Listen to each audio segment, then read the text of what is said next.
Hi, everyone. I'm Whitney Frick. I'm Ford and Ann's daughter. This is my sister, Allie. And we're going to speak briefly on behalf of the granddaughters. Allie will start. When I was 8 years old, my family went on a beach vacation to North Carolina. We're from Colorado.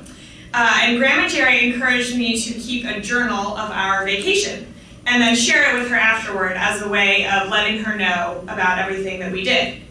I already kept an occasional everyday journal for my normal life, so I found this idea appealing and I said, that sounds great. But I also knew that this would be no easy task because Grandma Jerry took letters very seriously.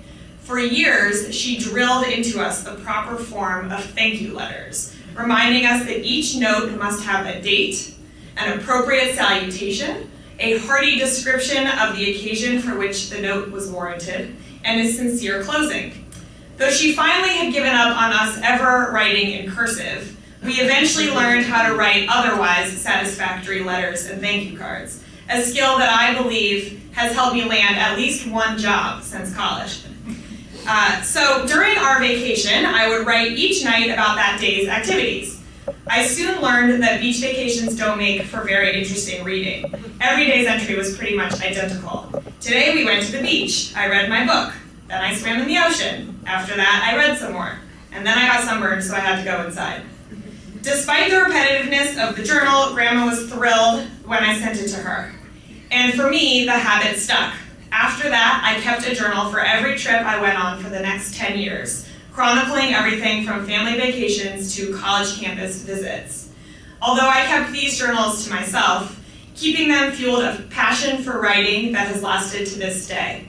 I will always be appreciative of Grandma Jerry, who was instrumental not only in encouraging my writing, but also reminding me of the importance of form, the elegance of letters, and the power of words. So the way that Grandma Jerry has influenced me is perhaps a little bit broader. As a young girl, I always had an impression of Grandma Jerry as being impossibly glamorous. I heard stories of her as one of the beautiful Ellis sisters of Scarsdale, and I saw photographs of her sly smile and her narrow waist and her gigantic blue eyes. I knew she had attended every fraternity dance on the Eastern Seaboard, and I imagined her exciting young adult life working at the New Yorker magazine. I had heard about her and Freddie sipping nightly cocktails on 17 Smith Ave, and I thought that their family life seemed like something out of a magazine.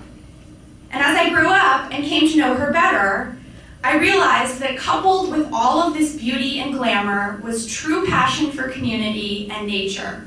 She was as comfortable in boots marching through the wetlands as she was in high heels at a cocktail party.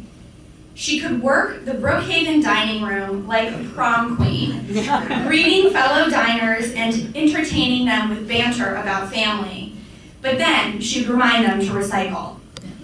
She was always so warmly welcomed by Brookhaven staff, and yet I know she inspired fear and intimidation in any developer who dared to come up against her at Conservation Commission. She once sent me a beautiful Valentine's Day card, and written in her perfect cursive penmanship, she said, "Whitney, I've just been to the dermatologist. Let me take this opportunity to remind you, wear sunscreen. Happy Valentine's Day." She had exquisite manners, but could be fiercely funny and was always ready to laugh at herself. And even though I always imagined her marriage as being formal, as if from another time when couples had dinner parties with place cards and being wife meant something very different than what it does today, the last time I saw Grandma, we started discussing my own upcoming wedding. She said to me, "You know, Whitney, the thing about being married to Freddie was that we just had a lot of fun. Marriage should be a good time." It's this blend of elegance and practicality, a life of beauty, glamour, and taste coupled with humor, persistence, staunch advocacy, and commitment to community that has made Grandma Jerry a real role model for me. I think that even though we, her granddaughters, are growing up in a very different time, the four of us will always look at her as an example of a life well lived.